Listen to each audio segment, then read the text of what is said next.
Welcome to this Free For All Friday Pride of Dakota edition. I am Kelly Wald from the North Dakota Department of Agriculture, and on the board is our wonderful producer man, Jim Walsh. How are you doing today, Jim? A little nippy. There I am. Feeling a little nippy today getting in the car. Yeah. But I had my gloves on. That was good. That's good. I know I had to break mine out in my winter coat today. I'm just not an quite orange ready cone for in it. sight coming in, though. Westbound on the interstate. Yep. Well, say if you want to listen to the show online or find replays of the podcast, you can visit the website, which is supertalk1270.com, or find us on Facebook at facebook.com/supertalk1270. Well, I'm super excited. Today we have Pride of Dakota member Lacey Madsen, owner of Lacey's Custom Jewelry, with us in the studio. We'll be chatting with her in just a bit, but before we talk to Lacey, I'd like to give you a rundown of what we've got going on here with Pride of Dakota. As most of you may know, that we are getting into our busy, crazy season with the showcases. We actually had our first showcase of the season in September out in Dickinson. We had a great showing of shoppers and vendors, and that was a nice event as always. And this year, we actually had our first ever Jamestown Harvest Showcase. So shout out to the city of Jamestown for all the support they provided and all the shoppers that came out for the first ever showcase there. That was last weekend, and we're looking to do it again next year, so mark your calendars, folks. And then next weekend, we kick off with our bigger shows, our holiday showcases up in Grand Forks. We will be at the Alaris Center November 4th and 5th, so if you're up in the Grand Forks neck of the woods, be sure to stop on by. We will be open from 9 a.m. to 5 p.m. on Saturday, and then 11 a.m. to 4 p.m. Sunday. And as with all of our showcases, our holiday showcases, admission is $2, but kids 12 and under are free. If you do bring your own reusable shopping bag, you can actually save $1 on admission. And then military members and families, active and retired, can also save $1 on admission with their military ID.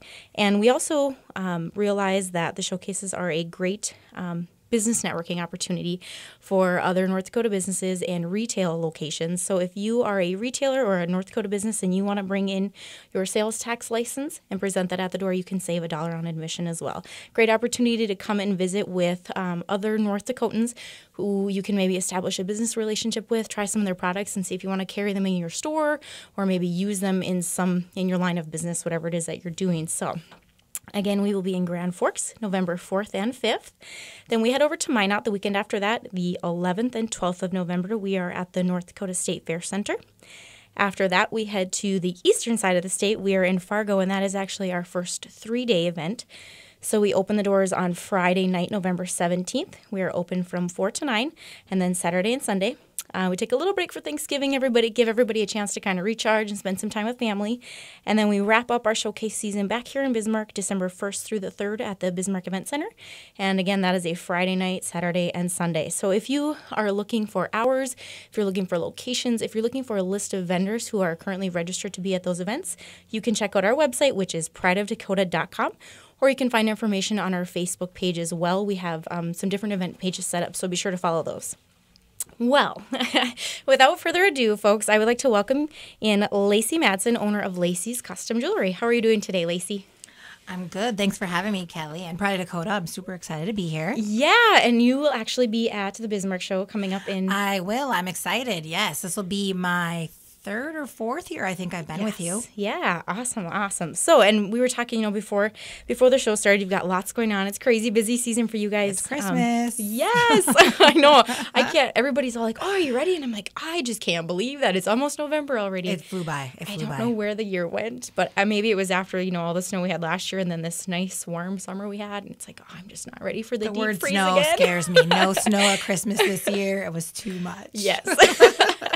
Well, so why don't you tell us, Lacey, a little bit just kind of about you, like about your background and how you came to be where you are. Interesting enough, I started, it kind of starts out weird. I started working construction. Really? Right out of high school. Okay. My family has a business in construction, and I started working construction, doing plaster work. Okay. And the winter came, and I got laid off because that's a normal process of construction. And I was just like, well, decided to get like another job. I'm a busybody, so I have to move a lot and move around. I have to do something. I can't just sit and do nothing. So I went and got a job. I'm the 19-year-old, and I went into a mall jewelry store, and I thought, maybe I could try this. And it worked for a small period of time. For me, corporate is not necessarily the best thing for me because I'm such a driven person that it's hard for me to follow someone else's instructions all the time. Sure. So I did start in jewelry that way, and that's how I kind of learned the trade. And I loved the background, and I loved learning about the process of how it's made and learning about gemstones and diamonds and how it's done. Not necessarily just the sales part of it. It was just the experience. Jewelry can be an experience, and that's kind of how I started loving it. Then I just kind of stayed in the jewelry business all those years, and I'm trying to think, like I might be in it 13 years now. Okay. But as of May, this coming up next year, it'll be 4 years. I was out on my own. Started my own business, and I started in my little 9x9 little office that I had in my basement in my house. Wow. And I did that for 1 year. I met for appointments. I did appraisals, and I did custom designs for people and ordering and a few repairs is kind of how I started for that first year. I kind of got bigger, and I thought, you know what, I should probably do a private office. And so I did do a private office for a year as well, thinking I still want to stay private so that I could still do what I loved and not be so busy with the store. Sure. But it just, for the next year, I was like, you know what? No, I'm doing it. I got to do it. I was all feet, hands in because I was like, it's time to go and open the store.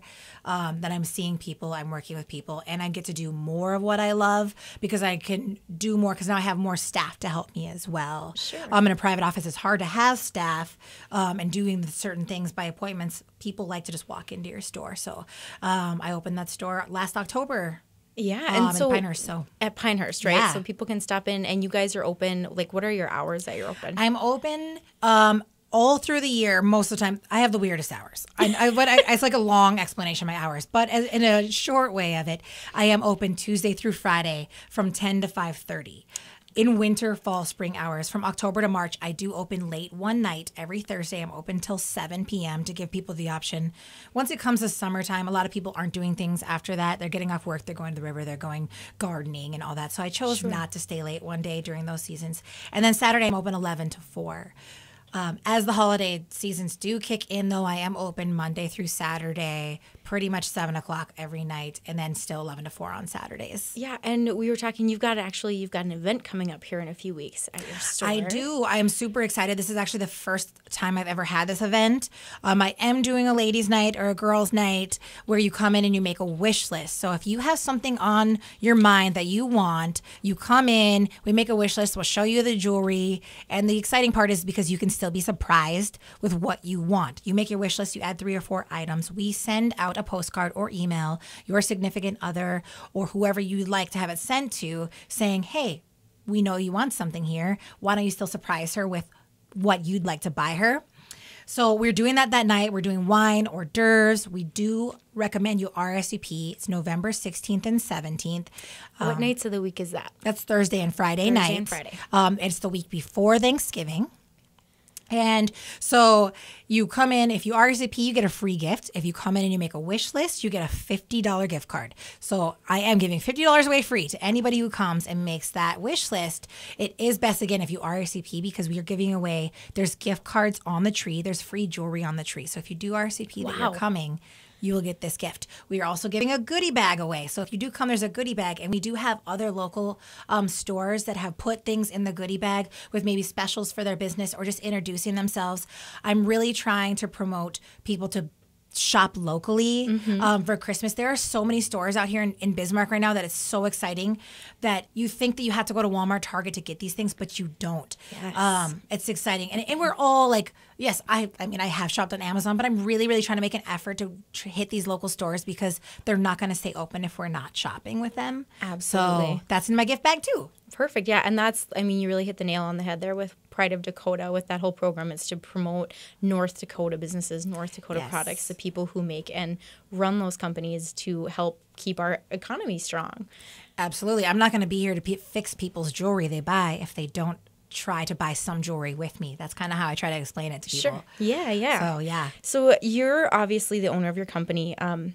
how many other like staff do you guys have? What's your I structure? do have 2 other full-time staff, and I have 2 part-timers. Okay. So they come in and they work different hours during the holiday seasons, and they work Saturdays for me. So right now I do have 4 staff members, and I kind of have a 5th one that helps me out, which is amazing. So if somebody's sick, I can call her and she'll come in. Nice. So I'm pretty lucky. I'm pretty lucky to have such a great staff. Awesome. Well, folks, we are going to have to take a quick break here, so hang tight, and we will be back with Lacey after the break. Right now, 24. Dave Ramsey is heard here. SuperTalk 1270. Welcome back, folks, to this Free For All Friday Pride of Dakota edition. We are chatting with Lacey Madsen, owner of Lacey's Custom Jewelry. And before the break, we were talking kind of about your background, how you got started, and also this awesome Girls Night event you've got coming up on the 16th and 17th. And folks, if you are looking for more information, Lacey, why don't you tell people where they can find you online? The best way to find us is Facebook. We do a ton of advertising and all that on Facebook. We keep all of our events on Facebook. Of course, we do Instagram and everything as well, but Facebook would be the best way to do it. I don't think I have Girls Night on my website right now, but I'll double check as soon as I get to work now. I may have it on there. It's the holiday season, so I always have a list of things to do, and I may not have checked that yet. So if Facebook is the best way to do it at Lacey's Custom Jewelry, look it up. We are there. And that's like also us. your website. That if people is are looking also at my Lacey's website. CustomJewelry.com. Correct. And it's Lacey, Lacey. Yes. So we were talking kind of at the beginning how you got started. You know, you went from construction into the jewelry realm. So do you remember like your very first sale? And was it at that moment you were like, yes, I can do this. I want to do this forever? It's weird. When I first started in jewelry, especially if you start corporate, sales is ingrained to you. Push, sales. And I loved selling. Like I did. And I don't remember my first sale, like really. I just remember, I remember selling, and I remember being like, I feel like I'm pretty personable, and I usually get along with everybody, so sales have kind of come natural to me. But now that I own my own business, I really love running the business. So I love that I have such a great staff that they have taken over with so much that they can do so many of the sales as well, not just myself. I love that part. So sales have kind of turned for me. Like I used to love it so much. I still love it. I still love doing the custom design part and everything. But now I don't remember my first sale, but I remember how excited I was. But being the business owner it makes me more excited watching the business and watching it bloom, I think now. Sure. So it all kind of goes together. But yeah. Absolutely. So with that, like, how did you because you're like accredited or how does that work in the jewelry industry? Well, how it works like in the jewelry business is a lot of jewelry trades are just time and, apprenticeships and learning as you go. They really are. There is, of course, I am a graduate gemologist, and I did go to school to GIA, which is the Gemological Institute of America, and great place. It's highly accredited. If anybody's going to go to school, that's where I would say they're the best place for learning the trade. And where is that? They have different areas. They have one. The one that I went to was in California. They have one in New York, and I believe they have one in London. But they're the top of the line. And that's where you're going to want to go for your education. So, what by that is having that education really, really helped me learn the trade. Starting out like that, learning about diamonds and gemstones, and that's kind of how the love came, is that educate yourself first. Sure. And then it came along. So I did do that, and that actually helps me do appraisals as well. If you want to do appraisals, that means I can identify gemstones and that I can correctly grade them to what their qualities are, which can help me price them out correctly. Ah, sure. If that makes sense. Yes, and I was doing some reading on your website. You've been overseas too, right? Like you've had a couple trips that are involved in this whole. I did. I got. I had the awesome experience of getting to go to Africa. I got to go to gem mines, and that was the best experience of my life. I got to see exactly how it all starts and how it comes going directly to the mines, and how they dig it out of the ground, and how you find them in the rough. And it gave me such an appreciation for how it really starts. So many hands. People realize, you get this garnet ring, and you don't realize how far it's come to actually get on your hand. It's crazy, digging out of the ground. Then somebody sold it to a cutter. Cutter had to polish it, clean it. Another person that had to design the ring. Then another person had to set the stones in the ring. And then a person sold it to you. Yeah. It's such a complex, whole industry, basically. Right. Yeah. And we were talking, a lot. There are tons of individuals there who make jewelry, and a lot of them are just kind of side hobby things that they start out with, making necklaces or whatever for friends and family. And that's, I think, kind of where people's brains go. But your guys is like your business. You actually do everything, really. I mean, like the you can explain it better than I can. Well, it's true. When people think about I think when people first thought like, hey, you started your own business and I make jewelry, and this is not, and everybody's great and everybody's jewelry is different. Yep. Because there's people who wire wrap stuff, and I don't do that. People who can do that, that's an amazing talent, because I cannot do that for the life of me. I've tried, and I don't know. I don't have the brain for that. But what I specifically do is I work with precious metals, sterling silver, gold, platinum, palladium, and diamonds, gemstones. And we start from the beginning. And we say, hey, you bring in the stone, or we get in a stone for you. And then we make that piece from the beginning with a wax. We do a mold. We can show you the whole entire process. It's not taking the parts and putting them together for you. No, it's actually starting from scratch. Yeah. And a lot of the gemstones, even if you really, really want to say you got this from scratch, a lot of gem artists that I know personally too, I know that they went to the source and bought that stone. So I mean, you really could start from scratch. Yeah. It's crazy. I mean, and as a consumer or a shopper, you just your brain doesn't go to that side of things. You see, you think about, the diamonds or stones or whatever in the rough, and then you see this beautiful finished product, and all of the in between, it doesn't necessarily occur to you. And if you said you went to our website, that means you probably saw a lot of the remakes that we do, which is a huge part of my business. Yeah, so tell us about that. The remakes that I do is probably my favorite part, only because the pieces that people bring in usually have sentimental meaning to them, or there's something that they love. They were their grandmothers, or their children gave it to them, but they really don't like the way it looks. Or your husband bought you something and it's not really your style, but you've been holding on to it because you don't want to hurt somebody's feelings. And it does happen a lot. Or your mom gave you, her ring. And you still get the sentimental part of it by using all of their metal and all of their stones and remaking it. So we're just remaking it by using everything you already had. So it's great because you still have that sentimental meaning to it. So but in a style you'll wear. Take the metal and melt it down essentially. Oh yeah, yes, wow. We will. We'll actually take it. And the best part is that, and if you don't want to use, if you have, and we also do with a lot of custom designs that sometimes yellow gold's coming back, but it is. A white gold was so huge for a long time that a lot of people were they get their mother's rings and it was yellow gold, and they're like, I don't like yellow, I want white. We actually exchange metal too. So if you have your metal and you're like, I really still want to use the stones because it means something to me, but I really want it to be white, I will take your yellow metal for what it weighs, and then I'll exchange it with white gold so that you can actually still have the metal color you want as well. So what is custom? I mean, really, we can make anything work. We can make anything work. So you say anything, what types of jewelry do you guys have to offer? I've done some crazy cool things. I have worked with walrus teeth. I've done elk teeth. Wow. Coins. I'm trying to think of anything else that's crazy. You can do anything. Of course, lots and lots of remakes of people's diamonds or incredibly rare gemstones.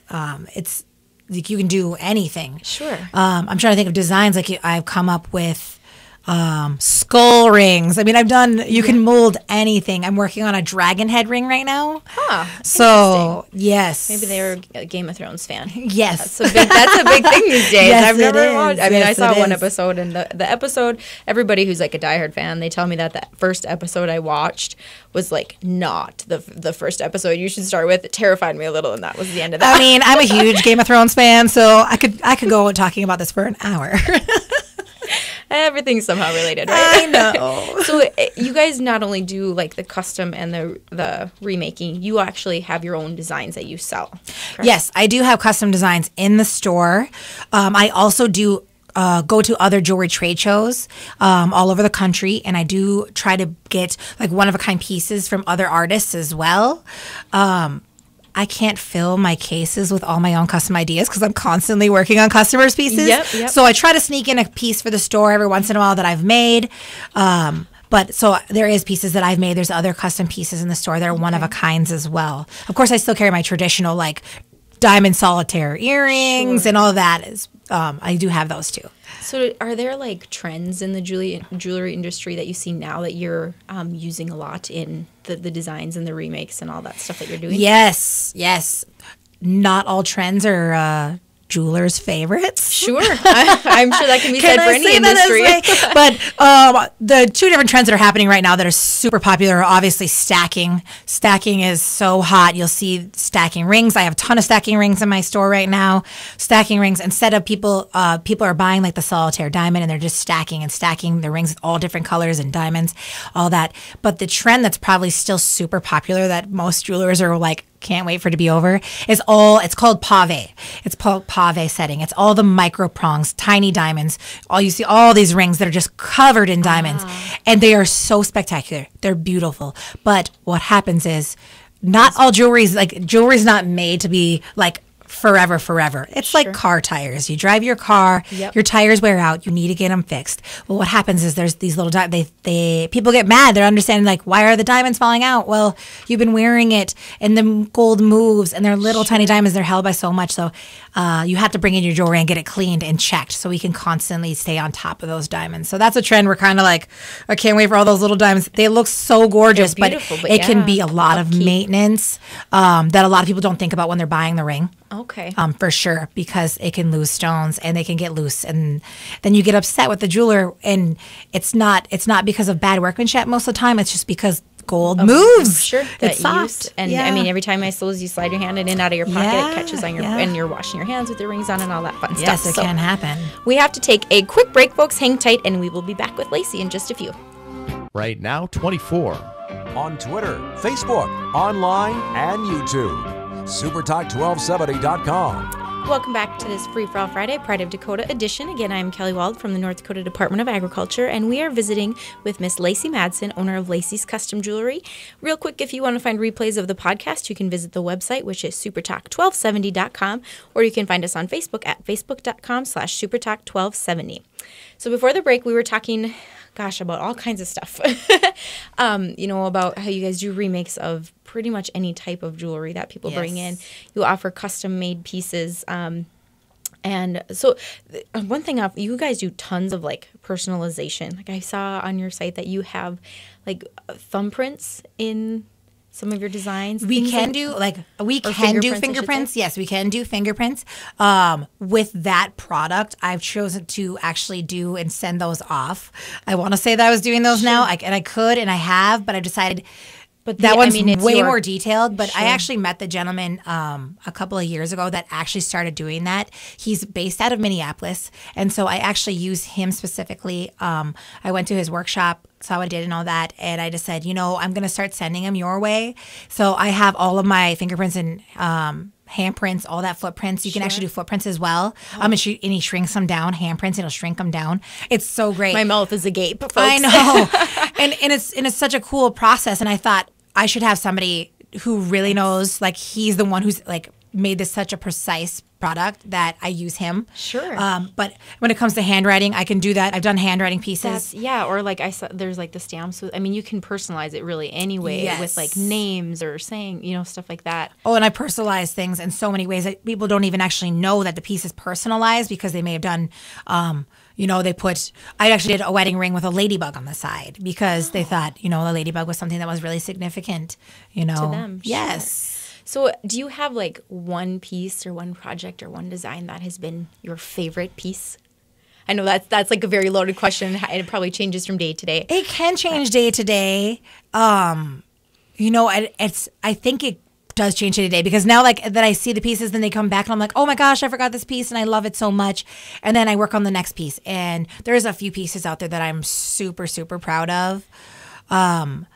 But and maybe there's even some that are not even as big and as spectacular as you think, but they just meant so much because they told me the story behind the piece. Sure. I'm kind of sentimental about some things. So I'm like, I don't have one special one. I don't think I can say that Sure, yet. no, and that's especially fair. because I want to gonna say I'm make- sentimental, but I've remade a lot of my own jewelry. Sure. Then like it meant something so great to me at the time that I was like, you know, I'm going to remake this now because I wasn't wearing it anymore. And that's the point of remaking your pieces and reusing what you have, because you can custom make it and reuse your stones and metal.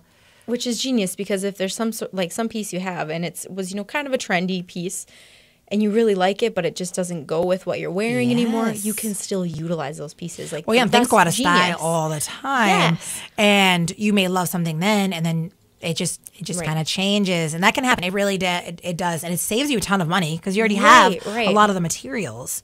So, yeah. And so we were talking also during this last break here that, like, what you guys do is really technology driven parts of it, like the customization piece. So if I came into your store and I said, can you make me a ring? And then explain how that process would kind of work.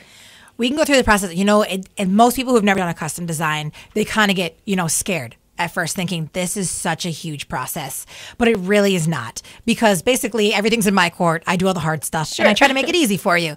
Like say you come into my store and you're like, I really want to make this custom piece. I love rubies. It's my birthstone, but I just haven't found the right ring. And then you say, you know what? I found all these pieces, but none of them are exactly for me. So I usually will see, like, you show me those pictures and I go, okay, something just came to mind, or I'll design two different things. So I'll incorporate the pieces that you like and make one piece. Like you may like yellow gold, but you didn't find with yellow gold, and you like trillion diamonds on it. So we kind of go from there. So I actually design that up in my computer CAD program, and I will show you 3D pictures, 3D renders of it in the different metals if you want it, or different colored stones, diamonds. You want less diamonds, more diamonds. I can show you all of that with pictures before you ever decide to make anything. And then now you're like, I'm still not quite sold. Let's go further. Let's kind of go and explore it more. I'll actually mill that out in wax.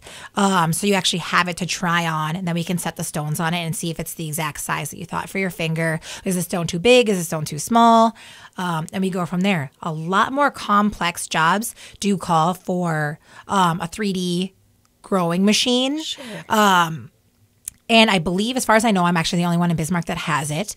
I'm not for sure. I haven't done any research on that. It's not a like, oh, I have the only one, because I'm more than willing to help anybody in Bismarck if they ever needed to use it. Sure. So, I do have a growing machine in our store, and it is spectacular, the design and the detail that you can get with these pieces. Yeah, and I would think, as somebody who, as a customer, that would be like the best route to go, because you're literally seeing it before it's made, and like not only in 3D on your screen, but putting it on your hand or putting it on. Well, and fair warning, this is what surprises most people, is that the wax is orange, and when you actually have it grown, it's green. So they're like, oh, it's interesting. And we're not doing it for that color. We're really trying to do it to see if it's the right size for your finger, if you like the stones the way they sit. So you do have to imagine it a little bit. And I have gone as far as spray painting it silver or gold to really help out that customer visualize, because I want to make sure every one of my customers is happy before they ever decide to make something.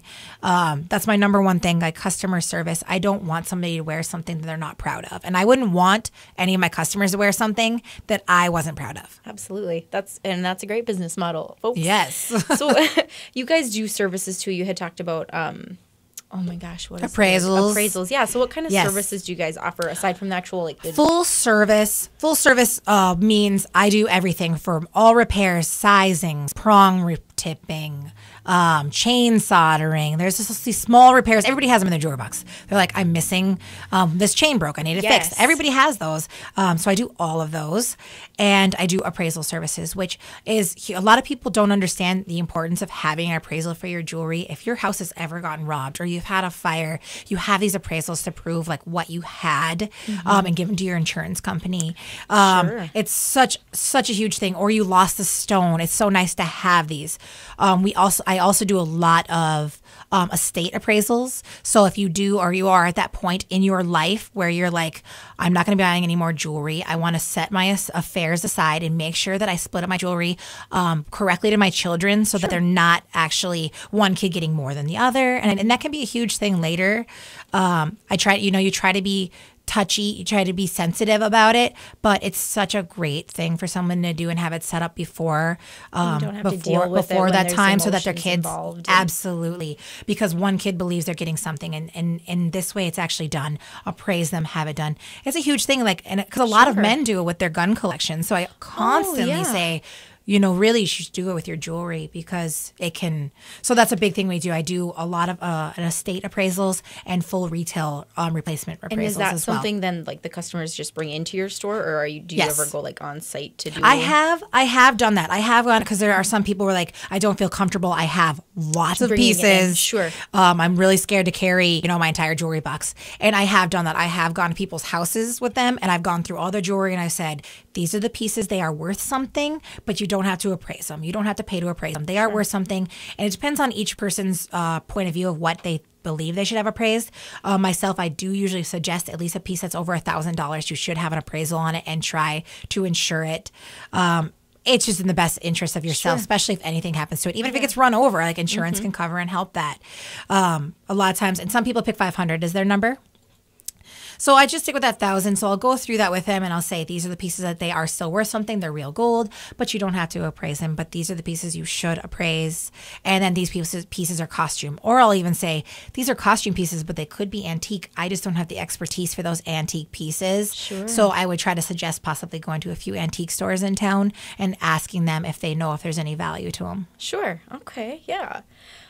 So, like, if people are interested in finding your products, where can they go to purchase them?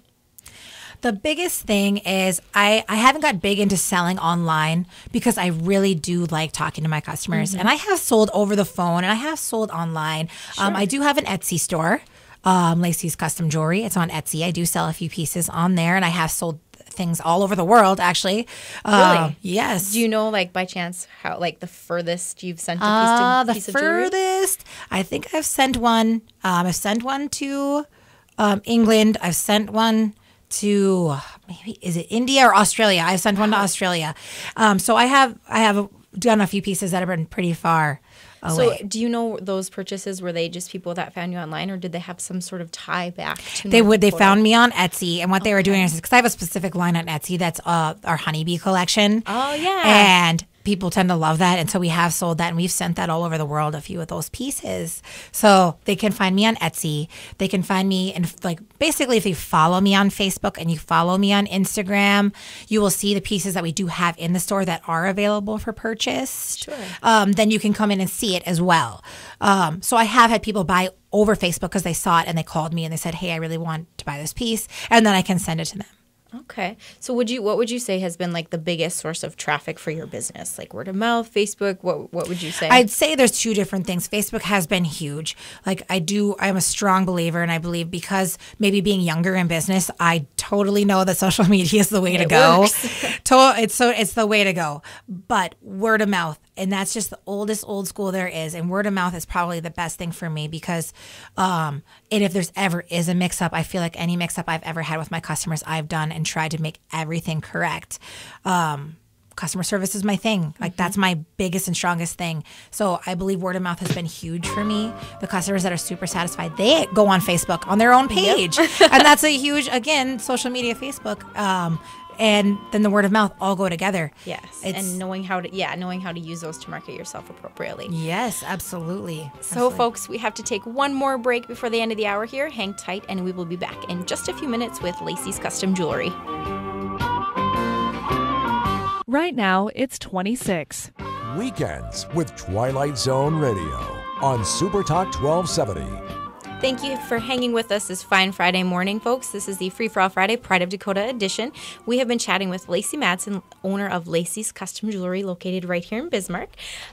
So we've talked about, the services that you guys offer, the pieces that you guys offer, all of the customization and personalization you can do, how you got started, all that fun stuff. So let's talk about your experience as a small business owner here in North Dakota. Do you guys? So we were talking. You have this girls' night out coming up here in November, and you've got some other things kind of planning in the works that you would like to do next year. Do you want to tell us about those a little bit? Sure. I feel like as a small business owner, especially here in Bismarck, with all the changing ways that people are buying online, and you're trying to continue to keep people to coming into your store, events is the way I think I'll be going next year. First, events are so fun for me because I always meet new people. I did have a few events this year as well. I had just a gemstone event where I had 3 different gentlemen who send me part of their collection. By the way, all 3 of these gentlemen have pieces in the Smithsonian. So, really? Yes. I'm trying to make it's an experience. Jewelry is an experience. So I had a gemstone event, and I had an empty mountings event as well, where you could bring in gemstones. So you have a lot of people have like loose gemstones that they don't know what to do with them. So I had a mounting event as well, where you could bring in your loose stones, so we could see if we could find something to fit. But in the next year, I'm trying to keep those services going, and not everything is about sales. To me, I love people. I love talking to people. I love working with people.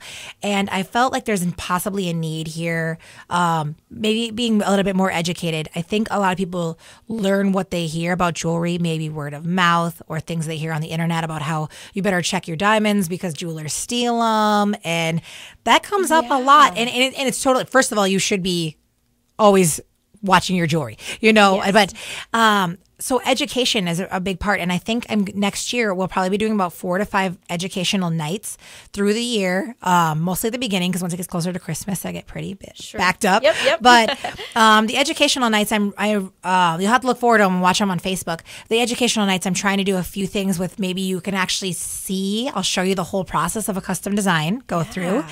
So you can see what it's like casting, and you can see those wax, and you can see the investment part of how it all goes together. I would like to do another night educating you about maybe how you can see the difference between synthetic and real diamonds, like seeing the difference between a CZ and a diamond.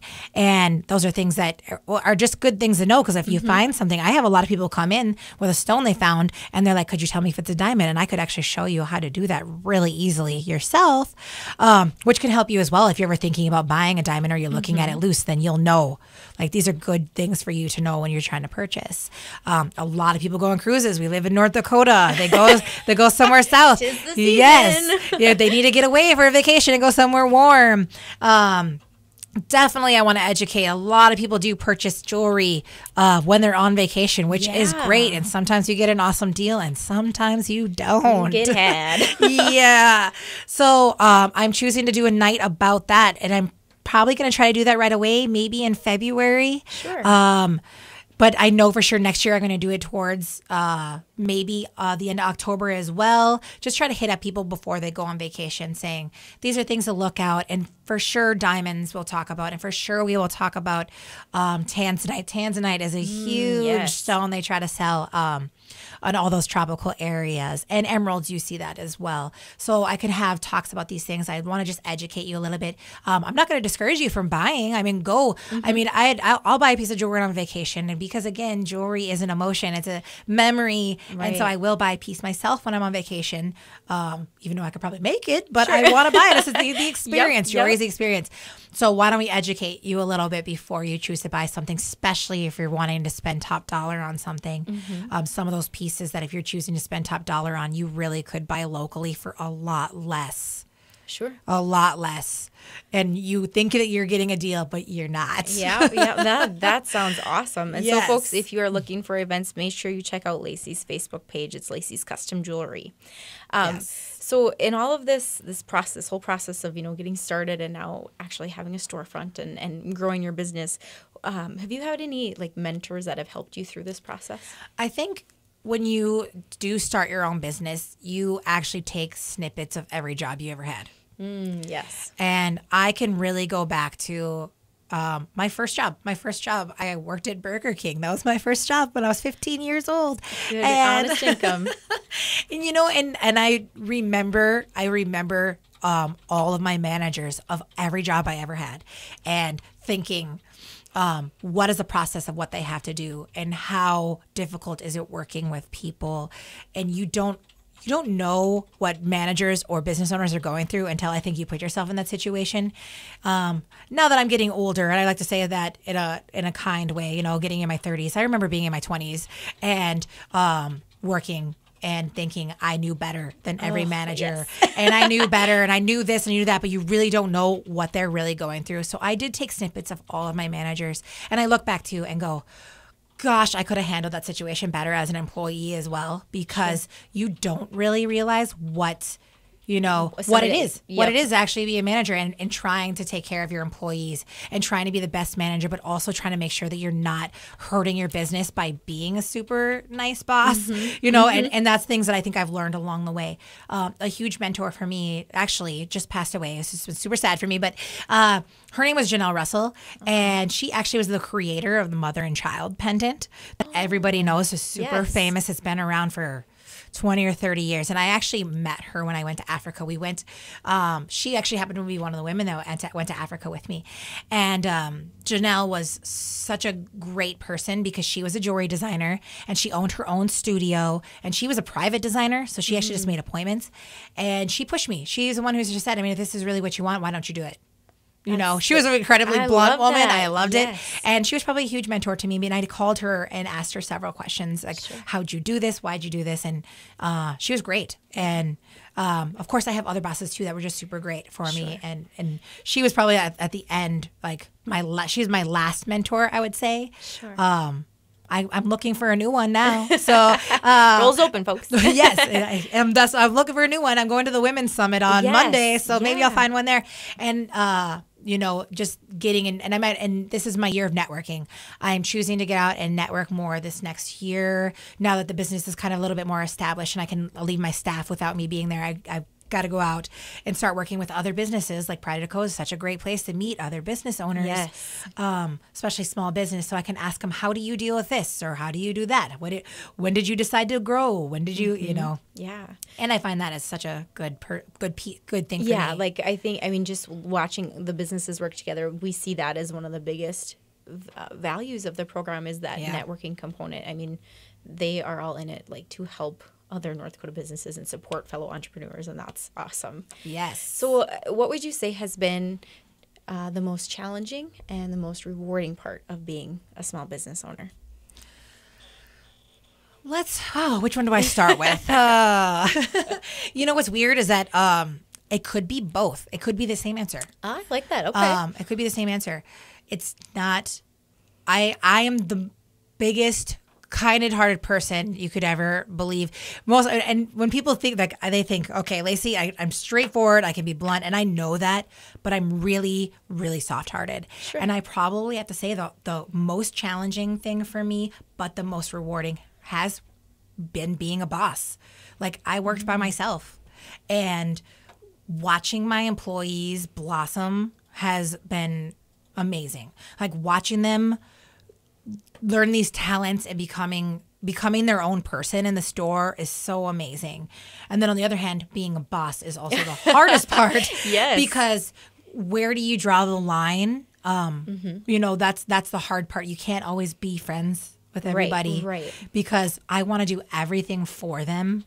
But when you start doing everything for your employees, then you start cutting yourself out. Sure. And I have that, and I do that because I have such a big heart. I'm like that, and so that's what probably been the hardest part for me, and quite honestly, probably advertising. And I know because everybody wants to get you to advertise with them, and that's probably a really, really that's a challenge thing for me too, because I want to help everybody. Right. Yep. I want to help everybody, and it's like I can't do advertising with all of you, and I don't need all that advertising because I'm just still so small, and everything in my business I have made an effort to do steps. I do steps. I do steps. I do steps. And that's what it's been about for me. I got to go do the steps of the process. I started here. And if I would have jumped all in at the beginning, I would have been in a world of hurt because I've learned so much on this road of making it up slowly. Awesome. So, Lacey, one more time, where can people find you and your products? They can find me, first and foremost, in Pinehurst Square between TJ Maxx and Kobe's. I'm right in the corner. You can also find me on Facebook, Lacey's Custom Jewelry. Lacey'sCustomJewelry.com is my website. You can find me on Etsy, Lacey's Custom Jewelry, and you can also find me on Instagram, Lacey's Custom Jewelry. She's not too difficult to find, folks. No. And if you are in Bismarck the weekend of December 1st through the 3rd, you can also find her at the Bismarck Event Center during the Pride of Dakota Holiday Showcase. And again, just a reminder, folks, if you are looking for any other information regarding the showcases or just about Pride of Dakota in general, or if you are trying to find a Pride of Dakota member such as Lacey, you can check out our website, which is prideofdakota.com.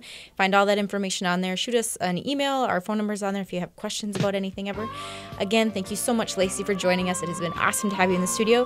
Folks, it has been great spending our Friday morning with you. I hope you are staying warm and have a wonderful weekend.